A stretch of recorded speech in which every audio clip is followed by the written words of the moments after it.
नियातपुर का एक छोटा सा गांव है। अच्छे बुरे मिलाकर गांव में कुछ सैकड़ों लोगों का रहन सहन है। इस गांव के बीच से बहती है इच्छामती नदी।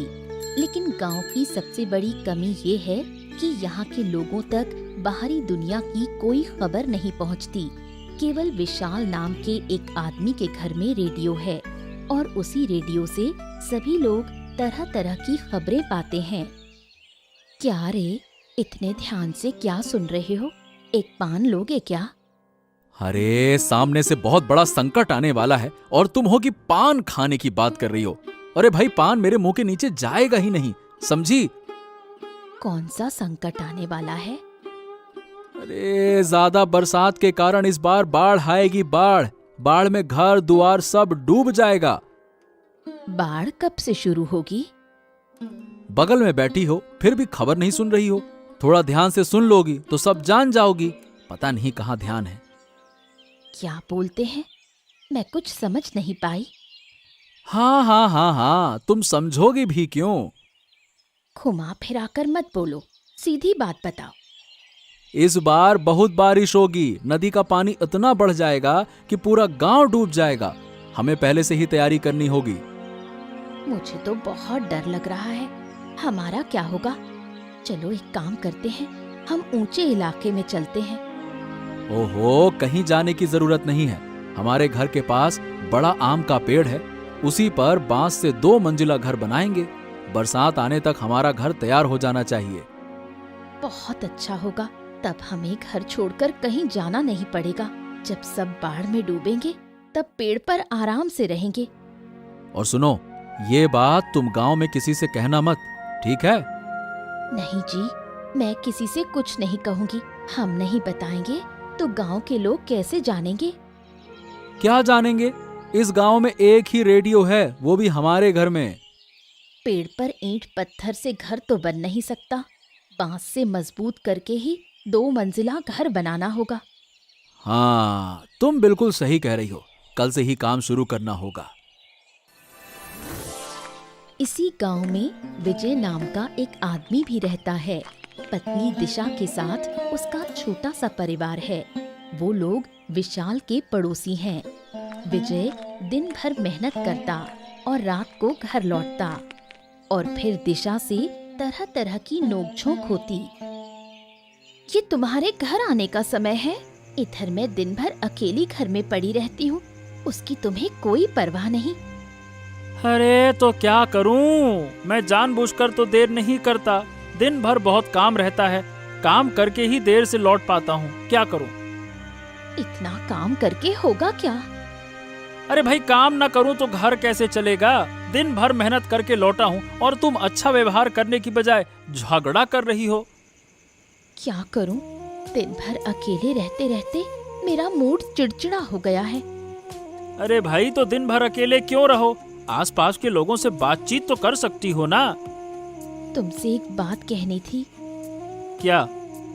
पड़ोस के विशाल दादा, जानते हो ना, वो लोग आम के पेड़ पर बांस से 2 मंजिला घर बना रहे हैं। कहते हैं कि गांव में बाढ़ आ जाएगी, इसलिए अपनी सुरक्षा के लिए ऐसा कर रहे हैं। अरे उनकी तो किसी बात पर मुझे विश्वास ही नहीं है। तुम बिल्कुल भी विशाल दादा और ललित दीदी की बातों पर भरोसा मत करना। कोई बेवजह पेड़ पर घर बनाता है क्या? जरूर बाढ़ का खतरा होगा। तुम तो उनकी बातों पर ध्यान ही नहीं दे रहे। हाँ, देखो ऐसा है, मैं उन्हें बहुत अच्छे से जानता हूँ। झूठ बोलना और चालाकी करना ही उनका काम है। पेड़ पर घर बनाकर सबको दिखाना चाहते हैं कि देखो हम पेड़ पे रहते हैं। अगर सच में बाढ़ आ गई तो हमें ही मुसीबत होगी। अरे मुझे तो उनकी कोई बात सुननी ही नहीं है। एक नंबर के झूठे हैं वो। ठीक है, उनकी बात अब मैं नहीं कहूँगी। तुम हाथ मुंह धो लो, मैं खाना परोसती हूँ। कई दिन बीत गए। बरसात भी शुरू हो चुकी है। उधर शहर में अचानक चोरी की घटनाएं बढ़ने लगी हैं।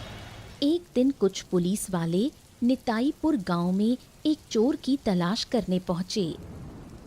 क्या घर में कोई है क्या? जरा बाहर आइए। पुलिस मेरे घर पे आई है? आप लोग क्यों आए हैं? बताइए क्या क्या चाहिए? बात यह है कि हम एक चोर की तलाश में आए हैं। शहर के राइस मिल से बहुत सारा पैसा चोरी करके भाग गया है वो। अच्छा, अरे भाई तो चोर की तलाश में मेरे घर क्यों आए हैं? यहाँ कोई चोर नहीं है, कहीं और खोजिए, वहां मिलेगा, यहाँ नहीं है। ये चोर इसी गांव में है। पूरे गांव में तलाश कर लिया, कहीं नहीं मिला। बस आपके घर की तलाशी बाकी थी। अरे भाई मैं कह रहा हूं ना, मेरे घर में कोई चोर वोर नहीं है। गजब बात करते हैं आप भी। अगर मेरी बात पर भरोसा नहीं है, ठीक है तो ले लीजिए तलाशी, ले लीजिए तलाशी। अरे अरे अरे, आप इतना गुस्सा क्यों हो रहे हैं? सिर्फ आपके घर की नहीं, पूरे गांव को छान मारा है। चोरों का आतंक बहुत बढ़ गया है। अगर चोर पकड़ में नहीं आया तो देखना, एक दिन आपके घर में भी चोरी हो जाएगी। समझ रहे हैं ना? अरे जब चारों तरफ इतने चोर हैं तो आप लोग क्यों हैं? आपका काम है ही क्या? एक छोटे से चोर को तो पकड़ नहीं पा रहे हैं, बड़े बड़े अपराधियों को कैसे पकड़ेंगे? अपने आप को बहुत ज्यादा समझदार समझते हो। ज्यादा समझदार बनना भी अच्छा नहीं होता है। वाह वाह वाह वाह वाह, सच्ची बात बोलते ही लोगों को ज्यादा समझदार कहा जाता है। आप लोग तो सरकारी नौकरी करते हैं, आराम से बैठे रहते हैं, बड़े बड़े अपराधियों से पैसे खाकर अमीर बन जाते हैं, और छोटे से चोर को पकड़ नहीं पा रहे। मुझे तो सोचकर ही हंसी आ रही है। अरे चलो यहाँ से, इस आदमी की फालतू बातें सुनने का समय नहीं है। चलो। हाँ हाँ, क्या हो गया? घर की तलाशी लिए बिना ही जा रहे हैं, क्या हो गया है? हाँ हाँ ठीक है, हमें समझ में आ गया कि आपके घर में कोई चोर नहीं है। हाँ, बच गए। बरसात का कहर और बढ़ता जा रहा है। इच्छामती नदी का पानी गांव में घुसने लगा है। अब जाकर गांव वालों को समझ आया कि इस बार का पानी पूरा गांव डुबो देगा। उधर राइस मिल से पैसे चुराने वाला चोर विशाल के घर में छिपा बैठा है। अरे भाई, पुलिस आई थी, चालाकी से भगा दिया। लेकिन ये बताओ कि तुम्हें आसरा देने से हमें क्या फायदा? एक बार बचा लिया तो बार बार बचाऊंगा, ये मत सोचना। अरे अगर मुझे पुलिस के हवाले नहीं करोगे ना तो तुम्हें बहुत फायदा होगा। वाह वाह वाह वाह वाह, सुनो तो सही, बताओ बताओ बताओ, क्या फायदा होगा? कहीं हमें बेवकूफ तो नहीं बना रहे हो? अरे कैसी बातें करते हो, मैं तुम्हें बहुत कुछ दूंगा। ये लो, ये रहे 5,000 रुपए, अब से ये तुम्हारे। हाँ हाँ, 5,000 रुपए लाओ, दो दो दो दो।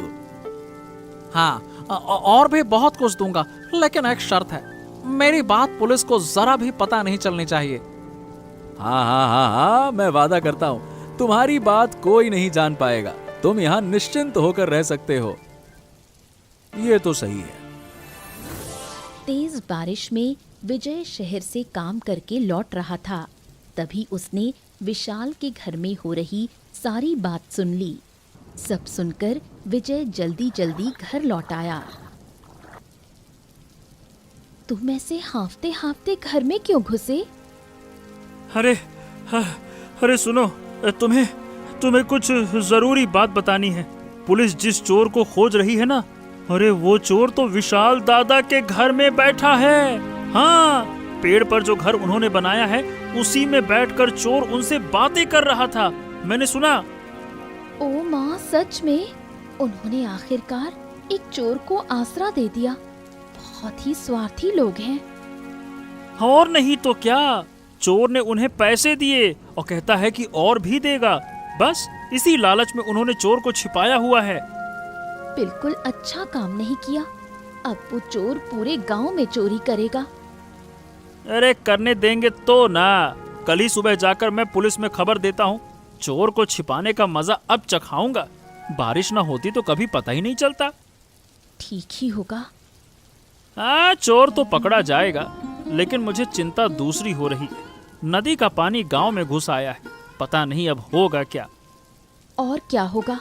मैंने तुम्हें पहले ही कहा था, तुमने विश्वास नहीं किया। अरे पहले से तैयारी करनी चाहिए थी। घर के सामने घुटने भर पानी हो गया है, जरा सा और बढ़ा तो घर गिर जाएगा। ओहो, हमें कोई इंतजाम करना होगा, नहीं तो बड़ी मुसीबत आ जाएगी। अगर सिर से छत भी चली गई तो हालत बहुत बुरी होगी। यही तो सोचकर मेरा दिमाग खराब हो रहा है। अगर पहले से पता होता तो बाहर ऊंचा मचान बना लेता। अब तो हालत ऐसी है कि मचान बनाना भी मुश्किल हो गया है। बहुत चिंता हो रही है। अगर चोर भी ना पकड़ा गया तो गांव का क्या बचेगा। हाँ, चिंता तो है। अच्छा, एक काम करो, तुम कुछ सूखा खाना पैकेट में बांध कर रख लो, आगे काम आएगा। हाँ, वो तो कर ही लूंगी। तुम अब थोड़ा शांति से बैठो। दिन भर तुमने बहुत मेहनत की है। अगले दिन सुबह विजय और दिशा थाने जाकर पुलिस को सब कुछ बताते हैं। पुलिस उनकी बात मानकर वेश बदलकर विशाल के घर जाने का निश्चय करती है। ठीक दोपहर को पुलिस एक भिखारी का वेश बनाकर विशाल के पेड़ पर बने घर में पहुंचती है। अरे कहाँ कहाँ से आ जाते हो तुम लोग? पेड़ के ऊपर घर बनाकर रह रहा हूँ, फिर भी चैन नहीं है। यहाँ भी भिखारी चला आया। कहाँ से आए हो तुम? अरे अगर मुझे खाना दोगे तो तुम्हारा भला होगा। तुम बहुत संपत्ति के मालिक बनोगे। मैं जो कहता हूँ वही होता है। मैं लोगों का भविष्य बता सकता हूँ। क्या बात करते हो तुम? फालतू में झूठ मत बोलो। अपना भला चाहते हो तो चले जाओ चुपचाप यहाँ से। शांति से खाने दो हमें। अगर मुझे खाना नहीं दोगे तो तुम्हें नुकसान से कोई नहीं बचा सकेगा। हाल ही में जो तुम्हारी आमदनी बढ़ी है वो भी बंद हो जाएगी। अरे जब ये चोर इतना कह रहा है तो थोड़े से खिला ही दो ना। इतना सारा खाना हम नहीं खा पाएंगे। जिंदगी में इतना सारा खाना कभी नहीं देखा। मछली, मांस, अंडे सब है।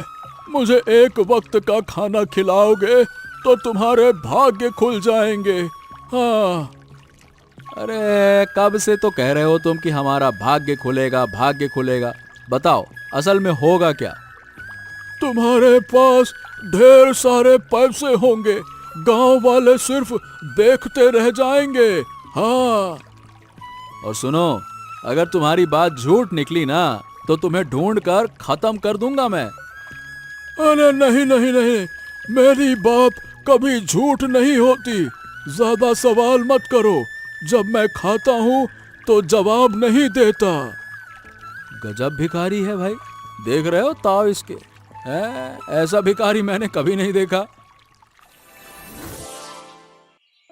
विशाल के घर भिखारी आने के बाद से ही संदेह पैदा हो जाता है। ललिता और विशाल बहुत चालाक हैं, इसलिए किसी मुसीबत में पड़ने से पहले वो पेड़ पर बने घर से भागने का निश्चय करते हैं।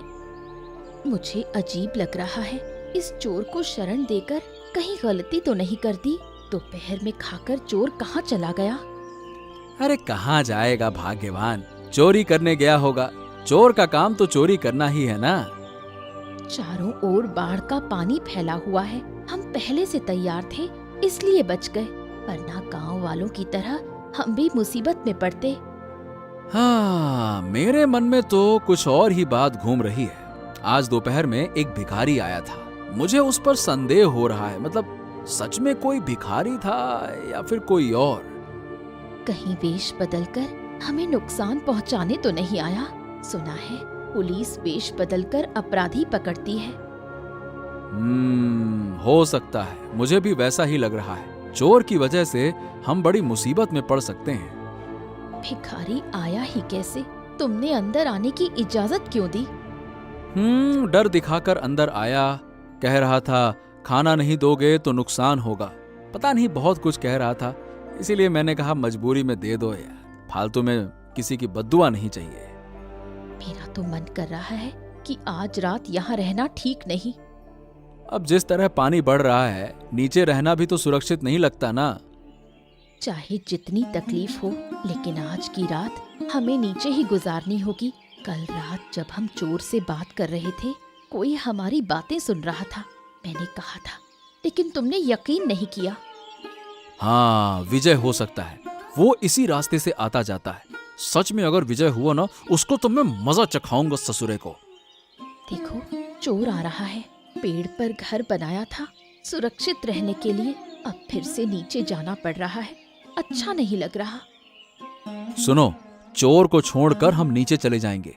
आज रात हम चोर के साथ नहीं रहेंगे, क्या कहती हो?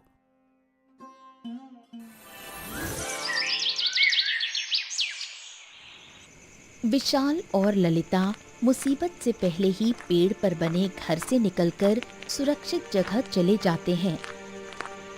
उधर पुलिस ने निश्चय किया कि रात में ही चोर समेत सबको पकड़कर थाने ले जाएंगे।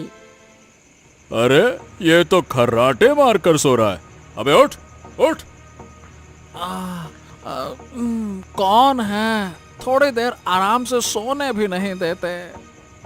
अबे उठता है कि नहीं? लाठी का स्वाद चखाऊं? उठ। ओहो, यहाँ से जाओ ना, परेशान मत। अबे आंखें खोल। अभी नहीं खोली तो लाठी से आंख फोड़ दूंगा। खोल साले, खोल। हाँ, अरे अरे पुलिस इतनी रात को? और नहीं तो क्या, बहुत ढूंढा, आखिरकार तू हाथ लगी गया ना। लेकिन मुझे क्यों पकड़ रहे हो? मैं तो इस घर का रिश्तेदार हूँ। बाढ़ में मेरा घर डूब गया, इसीलिए यहाँ शरण ली है। अरे चल थाने, कैसे सच उगलवाना है हमें सब पता है। इस घर के बाकी लोग कहाँ हैं? मैं कैसे बताऊं? मैं यहाँ रहता हूँ लेकिन घर वालों की खबर नहीं रखता। अबे साले, राइस मिल से पैसा चुराया था, वो निकाल चुपचाप। मैंने कोई चोरी नहीं की है। सच बोल, नहीं तो आंखें फोड़ दूंगा तेरी मैं। मेरे पास पैसे नहीं है तो मैं पैसे निकालूं कैसे? झूठ बोल रहा है ना? अब की बार सच उगलवा दूंगा। बोल साले, बोल। बोल रहा हूँ। इस बैग में है, सारा पैसा नहीं है, कुछ खर्च कर चुका हूँ। लाठी के बिना कोई सच नहीं बोलता। अब चल हमारे साथ थाने, तुझे दामाद जैसा सत्कार देंगे। चल ससुराल, चल बे। मैं नहीं जाऊंगा, मैं नहीं जाऊंगा। अबे जाएगा कैसे नहीं? और लाठी खाना चाहता है क्या? अरे रे रे, देखिए चोरी की वारदातें दिन ब दिन बढ़ती जा रही हैं। सारे चोर पकड़े जाएंगे तो चोरी कौन करेगा? अबे चलता है कि नौटंकी बच्चा।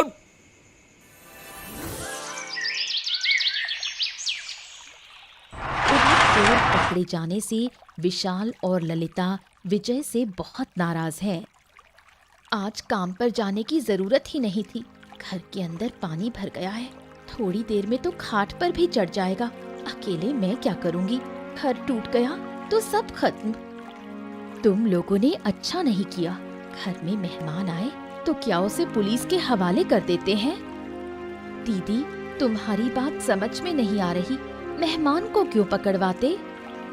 मुसीबत में एक मेहमान ने हमारे घर शरण ली और तुम लोगों ने उसे चोर कहकर पुलिस को पकड़वा दिया।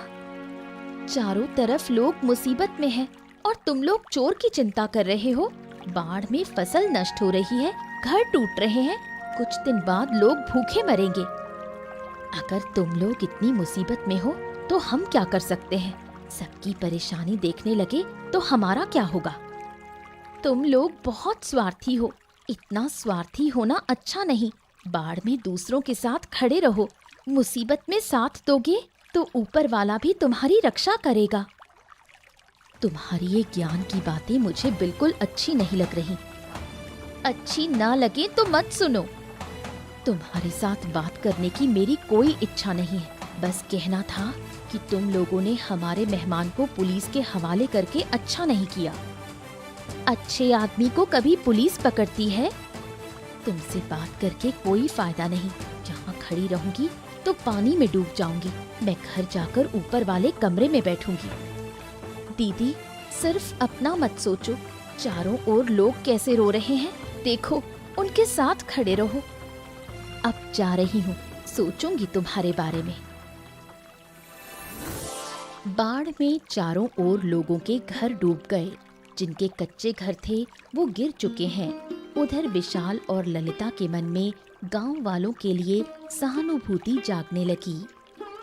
बहुत मुसीबत में पड़कर तुम्हारे पास आई हूँ, मुझे थोड़ा आश्रय दोगे? आओ आओ आओ बूढ़ी माँ। यहाँ के अलावा और कहीं जाने की जगह नहीं थी, इसलिए आई हूँ। हाँ, गांव में जो अभी भी मुसीबत में है उनकी मदद तो करनी होगी। सबको आश्रय केंद्र तक पहुंचाना होगा। बूढ़ी माँ, मुझे तुम्हारी मदद पहले ही करनी चाहिए थी। मेरी इतनी उम्र हो गई, लेकिन ऐसी बाढ़ कभी नहीं देखी। ये तो महाप्रलय जैसा है। तूने पेड़ पर घर बनाया, वरना मैं भी पानी में बह जाती। बूढ़ी माँ, सही बताऊं तो लोगों का दुख देखा नहीं जा रहा। अरे इतनी मुसीबत से लोग कैसे निकलेंगे? बिल्कुल सही कह रहे हो। नाव से आते समय मैंने देखा, गाय, बकरी, आदमी सब बह रहे थे। हाँ, मुझे पहले ही सबकी मदद करनी चाहिए थी। हमने सुना था कि बाढ़ आएगी, लेकिन ध्यान नहीं दिया। जब मैं पेड़ पर घर बना रहा था तो लोग मजाक उड़ाते थे। अब बताओ भला, यही घर सबके काम आ रहा है कि नहीं आ रहा है? किसी चीज का मजाक उड़ाना ठीक नहीं, लेकिन एक बात बहुत अच्छी लग रही है, तुम्हारा बदलाव देखना। अच्छे इंसान को सब प्यार करते हैं बूढ़ी माँ, बुरे को कोई नहीं। काश मैं हमेशा अच्छा इंसान बना रह सकूं। नीचे देखो, लोगों के घर सब बह रहे हैं। आए रे, इतनी कम उम्र में जान गंवानी पड़ी है। हे ऊपर वाले, सबको बचा लो। देखते देखते कई दिन बीत गए। बाढ़ का पानी भी कम होने लगा। विजय और दिशा विशाल के 2 मंजिला मकान से अपने घर लौट आए। उधर चोर थाने से भाग निकला। पुलिस फिर से चोर की तलाश में जुटी है। हाँ, बाढ़ का पानी काफी उतर गया है। अब कामकाज शुरू करना होगा। कुछ दिन और रुक जाओ, अभी भी पूरा पानी तो नहीं गया। अरे, तो ऐसे बैठे बैठे समय काटने से कुछ नहीं होगा। घर में खाने को भी कुछ नहीं है। अगर काम नहीं करेंगे तो भूखे मरना पड़ेगा ना। एक बात तो माननी ही पड़ेगी, विशाल दादा और ललिता दीदी ने बहुत मदद की। जितने दिन हम उनके घर में रहे, उन्होंने हमें खिलाया पिलाया, नहीं तो हमारा खाना बहुत पहले ही खत्म हो जाता। अरे भाई, अब भी उनके घर में बहुत से लोग हैं। उनके बदलाव को देखकर तो सही बताऊं, मैं सचमुच हैरान हूँ। क्या बात है, सुबह सुबह गांव में पुलिस फिर से चोर की तलाश में आए हैं क्या? अरे बात यह है कि चोर थाने से भाग गया। पूरे गांव को छान मारा पर कहीं मिला नहीं। अरे, विशाल दादा के घर में देखा? अरे उनके 2 मंजिला मकान में देखा, मगर वहां भी नहीं दिखा। क्या बात कर रहे हैं? आखिरकार चोर भाग कैसे गया, पहले ये बताइए। अरे, एक मामूली से चोर को भी आप लोग कैद में नहीं रख पाए, सही ढंग से जिम्मेदारी नहीं निभा सकते, तो पुलिस की नौकरी करते क्यों हैं? अरे भाई, चोर का काम ही चोरी करना है। वो सिर्फ लोगों के घरों में ही चोरी नहीं करता, थाने से भी चोरी करके भाग जाते हैं। वाह वाह वाह वाह वाह, बाढ़ में लोग भूखे मर रहे हैं, ऐसे समय अगर चोरी भी होने लगे तो लोग जिएंगे कैसे? अरे ठीक है, भाग कर जाएगा कहाँ? किसी भी तरह पकड़ लेंगे उसको। वाह, पिछली बार कितनी चालाकी से चोर पकड़ा गया था। अगर आप लोग ठीक से जिम्मेदारी निभाते तो वो कभी भाग ही नहीं पाता। कोई बात नहीं, इस बार पकड़ा जाएगा। फिर देखो हम उसका क्या हाल करेंगे। अब दोबारा भागने की हिम्मत भी नहीं करेगा। भागने की हिम्मत नहीं करेगा? पहले पकड़ के तो दिखाइए। हाँ ठीक है, पकड़ लेंगे। चोर बाहर निकलकर ये तय करता है कि वो विशाल के घर जाकर खाने में जहर मिलाकर सबको मार डालेगा और उनका सब कुछ लूट ले जाएगा। पानी तो पूरा उतर गया है, अब मुझे अपने घर लौटना चाहिए। और कितने दिन तुम्हारे घर रहूंगी? सब लोग तो चले गए, बस मैं ही अब तक पड़ी हूँ। बूढ़ी माँ, आप बुजुर्ग हैं, कुछ दिन और रुक जाइए। अभी भी चारों ओर पानी है, पूरा सूख जाने पर ही जाइएगा। मेरा घर बचा भी है या बह गया पता नहीं। अगर घर बचा है तो ठीक, वरना मेरे पास छत ही नहीं बचेगी। आपको इतना सोचने की जरूरत नहीं, आप हमारे घर में रहिए, आपको रहने की जगह हम देंगे। वो कैसे हो सकता है? क्यों नहीं हो सकता? हमें अपना मान कर रहिए, आपका तो कोई अपना है नहीं, हमें अपना मान लीजिए। पुलिस तुम्हें ढूंढ रही थी। अब हम तुम्हें शरण नहीं दे सकते। अब मैं तो रहने नहीं आया हूँ। वो क्या है कि तुम लोगों ने मेरी मदद की थी, इसलिए सोचा कि तुम्हारे लिए मिठाई ले आऊं। हाँ, तुम मिठाई छोड़ो और चले जाओ यहाँ से। तुम मेरी बहन जैसी हो ना। मैं खुद अपने हाथों से तुम्हें मिठाई खिलाना चाहता हूँ। और बूढ़ी माँ, क्या आप स्वादिष्ट मिठाइयाँ खाएंगी? हाँ लाओ, खा लेती हूँ। बहुत दिन से मिठाई नहीं खाई। हम बाद में खा लेंगे, तुम चले जाओ, वरना पुलिस आ गई तो हम भी मुसीबत में पड़ जाएंगे। जब तक मिठाई नहीं खाओगे मैं नहीं जाऊंगा। हाँ। अरे कितने जिद्दी हो। अच्छा तो खा रही हूँ, मुझे भी एक दो। मिठाई का स्वाद बहुत अच्छा है। ऐसी मिठाई पहले कभी नहीं खाई। विशाल के घर में ना होने का फायदा उठाकर चोर ने ललिता और बूढ़ी अम्मा को जहरीली मिठाई खिला दी और मार डाला। फिर घर का सब सामान लूटकर भाग गया। इस दर्दनाक घटना के बाद विजय दौड़ा दौड़ा थाने पहुंचा। क्या बात है, इतनी रात को? क्या चोर की कोई खबर है क्या? पिछली बार भी तुम इसी तरह दौड़ कर आए थे, हैं? हाँ, अरे क्या बताऊं, बहुत बड़ा अनर्थ हो गया पुलिस बाबू, और इस अनर्थ के लिए आप लोग जैसे पुलिस वाले ही जिम्मेदार हैं। अरे अरे, हुआ क्या है? अरे चोर ने मिठाई में जहर मिलाकर विशाल की पत्नी और गांव की बुढ़िया को मार डाला। क्या बात कर रहे हो? ये तुम क्या कह रहे हो? अरे चोर की इतनी हिम्मत! हम अभी विशाल के घर चलते हैं, चलो। अरे तो घर जाके क्या चोर मिलेगा क्या? पहले चोर को पकड़ने का इंतजाम कीजिए। चोर पकड़ा जाएगा, लेकिन पहले लाश थाने लानी होगी, समझे? लाश जहरीली है। देखिए, आज उसने विशाल दादा की पत्नी को मारा है, कल मेरे घर में भी मार सकता है। इसकी गारंटी कौन देगा कि वो कुछ नहीं करेगा आगे?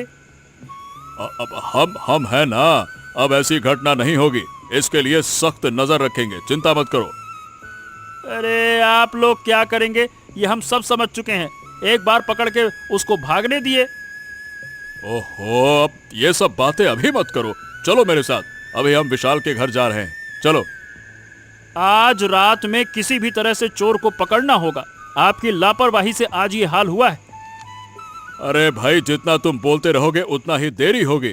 तुम भी हमारे साथ चलो। और एक और बात, ये जहर चोर ने ही खिलाया है या फिर किसी और ने, पहले ये बात साबित होनी चाहिए। क्या आप कहना क्या चाहते हैं? अरे भाई, बहुत से लोग गुस्से में भी जहर दे सकते हैं। हो सकता है कि वो तुम भी हो और चोर का नाम फंसा रहे हो। वाह वाह वाह, आप असली अपराधी को छोड़कर दोष दूसरों पर डालना चाहते हैं, है ना? अपना काम नहीं करना है बस आप लोगों को। देखो भाई, शक के घेरे में सब होते हैं, जांच होगी तभी साफ होगा, चलो। विशाल मानसिक रूप से टूट गया और उसे समझ आ गया कि चोर को शरण देकर उसने बड़ी भूल की थी। अरे भाई, हमारे गांव में एक ही बुढ़िया थी, बहुत अच्छी औरत थी। ललिता भाभी ने भी बाढ़ के समय सबकी मदद की। एक ही दिन में 2 लोगों की मौत बहुत दुखद है। सहन नहीं हो रहा। अरे बाप रे, कितना बड़ा नुकसान हो गया। ऐसा लग रहा है जैसे हमारे ही घर के लोग चले गए। ऊपर वाले से उनकी आत्मा की शांति की दुआ करती हूँ। ये सब मेरी ही गलती है। अगर मैंने उस चोर को शरण ना दी होती तो मेरा ये अनर्थ नहीं होता। बस बस बस दादा, जब वो तुम्हारे घर में था उसने सब देख लिया कि कहाँ क्या है, फिर मौके का फायदा उठाकर इतना बड़ा नुकसान कर गया। सही बात है, अनजान लोगों पर कभी भरोसा नहीं करना चाहिए। ये समझ मुझ में नहीं थी, मैं लालच में पड़ गया था। क्या कहूँ दादा, सारा दोष मैं तुम्हें नहीं दे रहा। मुझे लगता है कि पुलिस ज्यादा दोषी है। चोर थाने से भागा कैसे? जरूर पुलिस ने पैसे लेकर उसे भागने में मदद की होगी। तू सही कह रहा है, वरना थाने से भागना आसान बात नहीं है। उन्होंने की होगी मदद उसकी। चलिए, बहुत देर हो रही है, अब हम लाश को थाने ले जाएंगे। विशाल बाबू, आप भी चलिए। हाँ चलिए। देखते देखते कई महीने बीत गए। पुलिस अब तक चोर को पकड़ नहीं पाई। उधर विशाल धीरे धीरे मानसिक रोगी बनता जा रहा है। ये लो मेरे घर की चाबी, इसे अपने पास रख लो। क्या तुम्हारे घर की चाबी हम क्यों रखेंगे? मैं घर छोड़कर जा रहा हूँ। घर में रहना मेरे लिए बहुत मुश्किल हो गया है। किसी भी तरह मन नहीं लग रहा। मुझे जाना ही होगा। अरे लेकिन कहाँ जाओगे दादा? कोई ठौर ठिकाना भी तो बता दो। मैं चला जाऊंगा किसी आश्रम में। अब से वही मेरा ठिकाना होगा। ओहो, हमें तुम्हारे लिए बहुत बुरा लगेगा। बाढ़ के समय अगर तुमने हमें शरण ना दी होती तो क्या होता, सोच भी नहीं सकते। पेड़ पर बना वो 2 मंजिला घर है। अगर फिर कभी कोई मुसीबत में आए तो शरण वहीं ले लेना। मैं सब कुछ छोड़कर जा रहा हूँ, बस ये रेडियो साथ ले जा रहा हूँ। अरे दादा, कभी कभी गांव तो आओगे ना? और अगर हमसे कोई भूल चूक हुई हो तो माफ कर देना। तुम लोग भी मुझे माफ करना। चलो अब मैं चलता हूँ। विशाल दिल के दुख में अपना घर छोड़कर हमेशा के लिए चला गया और अपने साथ बस एक रेडियो ले गया। ऐसे ही और रोचक कहानियां देखने के लिए हमारे चैनल को सब्सक्राइब करना ना भूलें।